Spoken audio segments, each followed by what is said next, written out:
How old do you think I am? 46. Good job. Can I guess Just what? for a minute. It's like you're 46. Can I guess? Yeah. 167. 166. It's 166.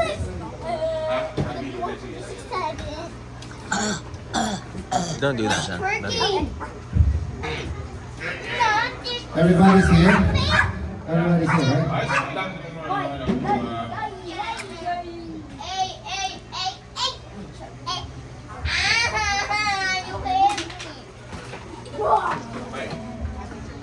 Alright. Okay, so let's start. 1, 2, 3. Happy birthday to you. Shout. Happy birthday to you.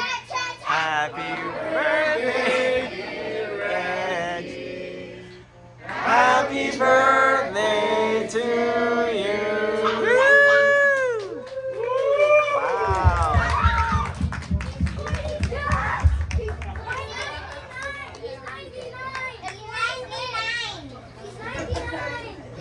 Daddy is 99 years old. As you can see, 46. 46. Lola. 46. 49. No, you're 46. Thank you so much for coming, guys.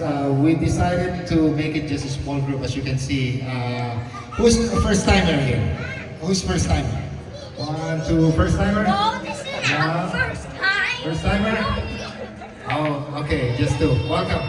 So every year we have a party here, but last year it was kind of like a big, like 60 or 70. We actually celebrated it 2 weeks.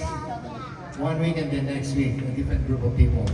So this time, me and my wife, where's Jenny? There's over there. Again, I want to thank my wife. Let's give a big hands for my wife. None of this would happen if it wasn't for her. As you can see, it's a little, Hey. a lot of work here to do every time we set up all these things for, even for a small party. I won't make it long, just like last year. As you know, I always say something every time I celebrate my birthday. Some people here, I heard a while ago, were telling me, hey Reggie, I said, Sando ka na, you have this, you have that. For Filipino, we always say, I have to English it. Right? We have 3 Tagalog speaker over there. 1, 2, 3. Okay, I can make it English. It's even harder now. In Filipino, we always say, we mention kind of when you get better. Hey, you got better now, you got a house. You got 2 cars now, you got Tesla. And of course, we try to be humble and just say, it's hard for a Filipino to be humble. So, especially for my clan, De La Cruz and Cobarullo, it's really hard to be humble. But I want to share you something. I spoke to one of our pastors in my job. A pastor told me that anytime that somebody is kind of like praising you or telling you that, hey, you got better now, you got a house, you got Tesla, you want to be humble, but don't always deny it, because it could be God is using him to kind of like remind you about the blessing. So if somebody was telling you, hey, you kind of like you got rich right now, you got a house, you got a Tesla or something like that, you have to acknowledge it somehow. But thank God, it's not like don't get in your head. Oh, thank you, and but thank the Lord, because we were able to do that. Me and my wife put something. But basically, kind of like they always want to tell you got richer. For Filipino, that's in our culture. People always tell you got richer, you got this, you got that. I don't feel rich though, to be honest. I don't feel rich. There was one time that I felt rich though, but it's not about the money, it's not about house, it's about the Tesla. Last year, I really thought I'm getting richer. I'm rich now. You know why? Because all of a sudden I had allergy. When I had allergy, I thought I'm rich. You know, for Filipino, every time we have a white people's problem, we thought we were rich. All of a sudden, I had allergy. Well, I did that test, the allergy test, to check what your allergy is. I even called my friends from the Philippines, hey, I'm going to get this test, and I'm going to find out what my allergy is. And we thought it was food. So my friends was telling me, bro, we barely have food, and now you're going to have an allergy? I don't know.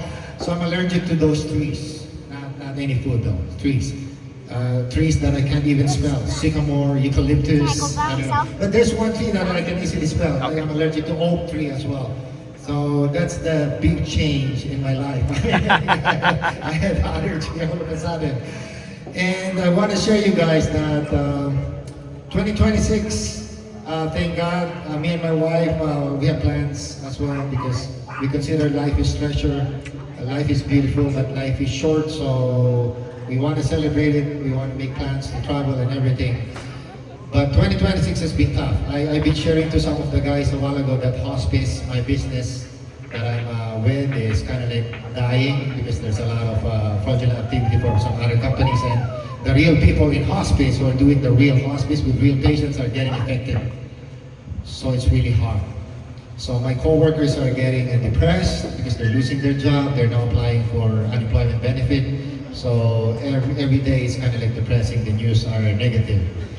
And why I'm still smiling, the way I combat a stressful or depressing situation like that is I think about from the past, like how you lived before or what was your life before, like 10 years ago, 12 years ago. For sure, if you think about what happened back in the days, it's always you're in a better position now.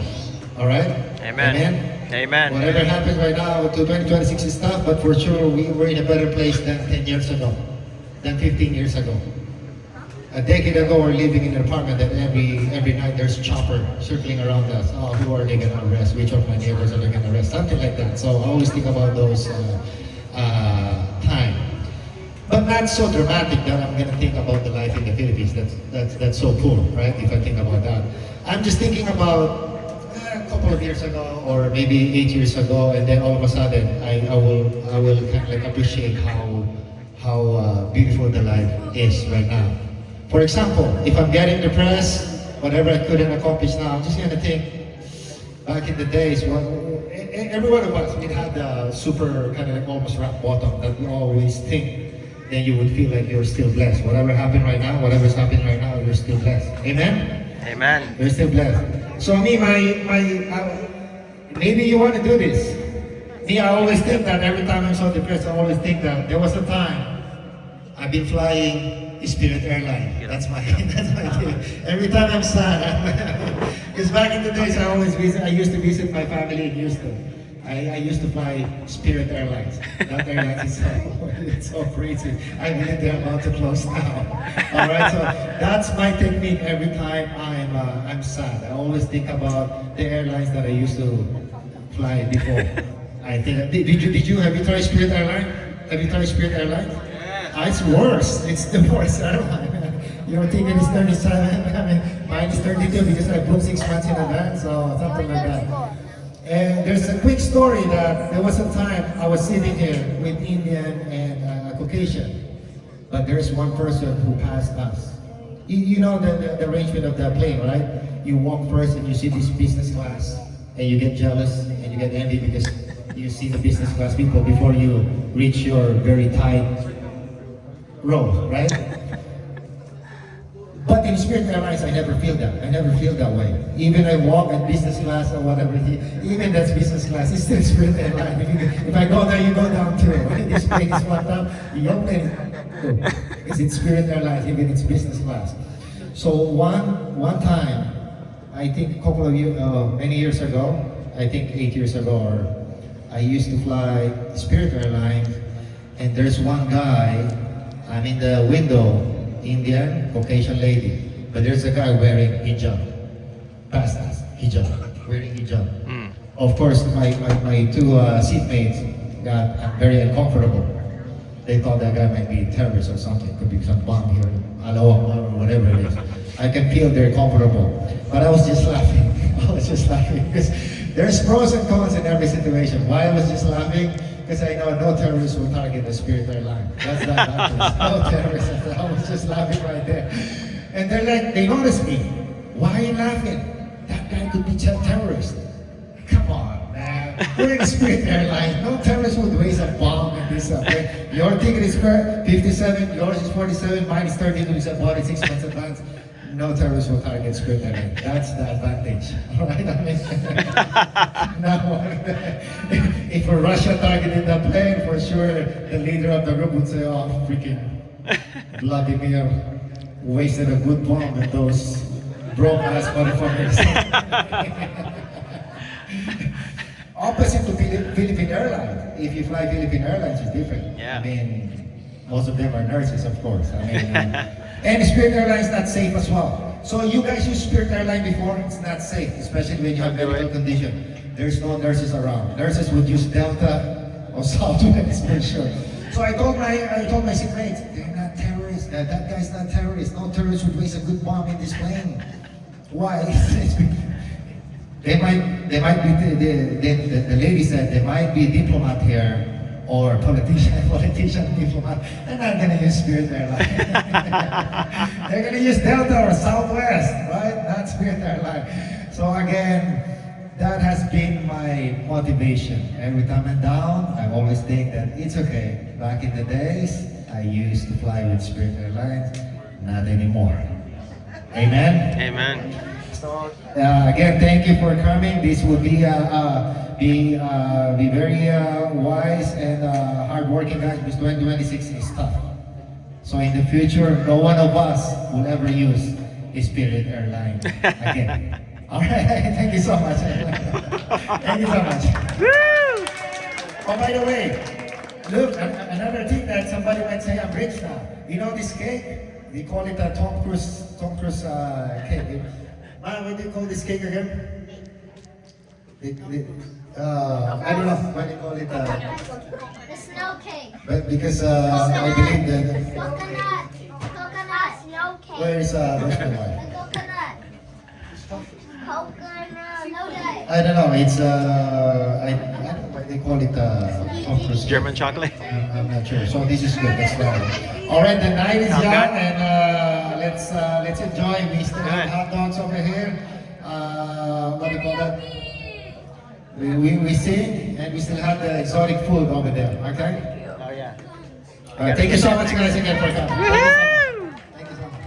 Thank you so much.